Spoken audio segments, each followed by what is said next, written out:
ध्यान मूलम गुरु मूर्ति, पूजा मूलम गुरु पद्म, मंत्र मूलम गुरु वाक्य, मोक्ष मूलम गुरु कृपा। आप सभी को नम्रता शर्मा का अभिनंदन।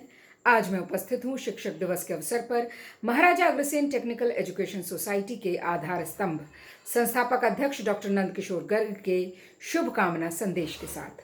डॉक्टर गर्ग ने संपूर्ण शिक्षक समुदाय को मंगल कामनाएं प्रेषित करते हुए राष्ट्र निर्माण में शिक्षकों की अहम भूमिका को रेखांकित किया है।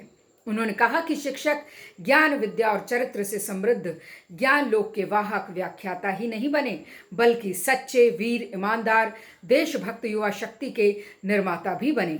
आवश्यकता है कि शिक्षा को भारतीय संस्कृति एवं सभ्यता के श्रेष्ठ तत्वों से संयुक्त रखा जाए। पिछले महीने हमने भारत का स्वाधीनता दिवस उत्साहपूर्वक मनाया।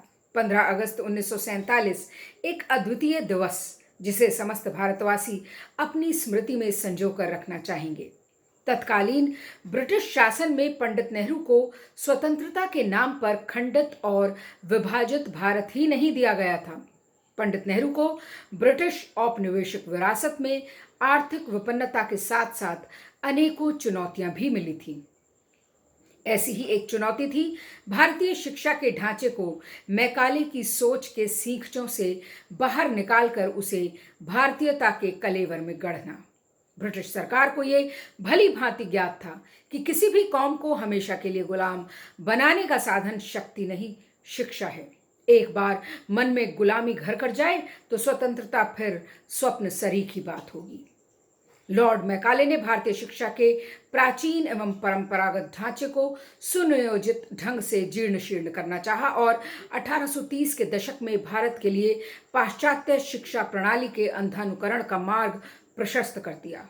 अत्यंत दुखद है कि लगभग 60 दशकों की स्वाधीन भारत की सरकारें भी इसी विसंगति को शिक्षा नीति के नाम पर मैकाले के विचारों को ओढ़ती बिछाती रही हैं।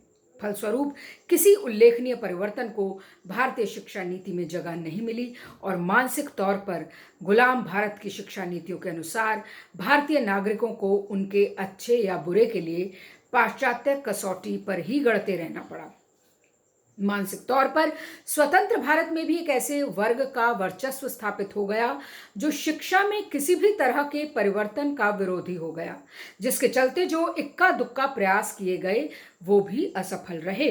लेकिन कहते हैं कि समय परिवर्तनशील है और इस बात को हमने हाल के कुछ वर्षों में देखा और जाना है। वैसे तो 2020 अनेक अभूतपूर्व घटनाओं का साक्षी वर्ष बनता जा रहा है, पर भारतीय शैक्षिक परिदृश्य भी एक अभूतपूर्व परिवर्तन का गवाह बना। भारतीय संसद द्वारा नवीन शिक्षा नीति पर मुहर लगाए जाने के साथ एक सीखने सिखाने के नए युग का सूत्रपात कर दिया गया। शायद ये डॉक्टर राधाकृष्णन को आज तक की दी गई श्रद्धांजलियों में सर्वश्रेष्ठ होगी, जिसके लिए हमें माननीय प्रधानमंत्री श्री नरेंद्र मोदी जी के प्रति कृतज्ञता ज्ञापित करनी चाहिए। ये इसलिए क्योंकि पहली बार शिक्षा नीति भारत और भारतीयता को उसकी समग्रता से व्याख्यायित कर रही है। मोदी सरकार के इस कार्य के माध्यम से ये महान शिक्षाविद डॉक्टर श्यामा प्रसाद मुखर्जी का सपना साकार हुआ है। डॉक्टर मुखर्जी ने निज भाषा उन्नति अहे सब उन्नति को मूल के मर्म को भली भांति समझा और आज नवीन शिक्षा नीति के माध्यम से मातृभाषा को अनिवार्य बनाया गया है। डॉक्टर मुखर्जी का ये सपना साकार हुआ है। ज्ञातव्य है कि डॉक्टर मुखर्जी ने शिक्षा को ब्रिटिश सरकार के खिलाफ एक अस्त्र बनाया और भारतीय शिक्षा, संस्कृति, सभ्यता के पुनर्जागरण में अभूतपूर्व योगदान दिया। डॉक्टर नंदकिशोर गर्ग ने मेट्स के सभी कर्मचारियों को कोविड जैसी महामारी द्वारा उत्पन्न चुनौती को एक अवसर की तरह लेने और आधुनिकतम तकनीकी का प्रयोग करते हुए ऑनलाइन शिक्षण को सुचारू रूप से चलाए जाने पर बधाई भी दी है। डॉक्टर गर्ग ने कहा कि भारत को पुनः विश्व गुरु बनाने में शिक्षकों का ये उत्तरदायित्व है कि वो भारतीय विरासत के व्याख्याता बने और सही दिशा में लोगों को चलने के लिए प्रेरित करें। डॉक्टर गर्ग ने भारत के यशस्वी प्रधानमंत्री श्री मोदी की बात को रेखांकित करते हुए कहा कि शिक्षक का दायित्व है कि वो अपने विद्यार्थियों को आज़ादी की जंग में शहीद हुए वीरों और नायकों से उनका परिचय करवाएं और 2022 में देश की आज़ादी के 75 वर्ष पूरे होने तक देश में राष्ट्र प्रेम के सुखद माहौल को तैयार करें। शिक्षक उच्च चरित्र से संपन्न ज्ञानवान व्यक्ति हों जो अपने पवित्र उद्देश्य को समझें और अपने जीवन के उदाहरण से छात्रों को प्रेरणा दें, उनके मार्गदर्शक बने, विचारक और मित्र बने।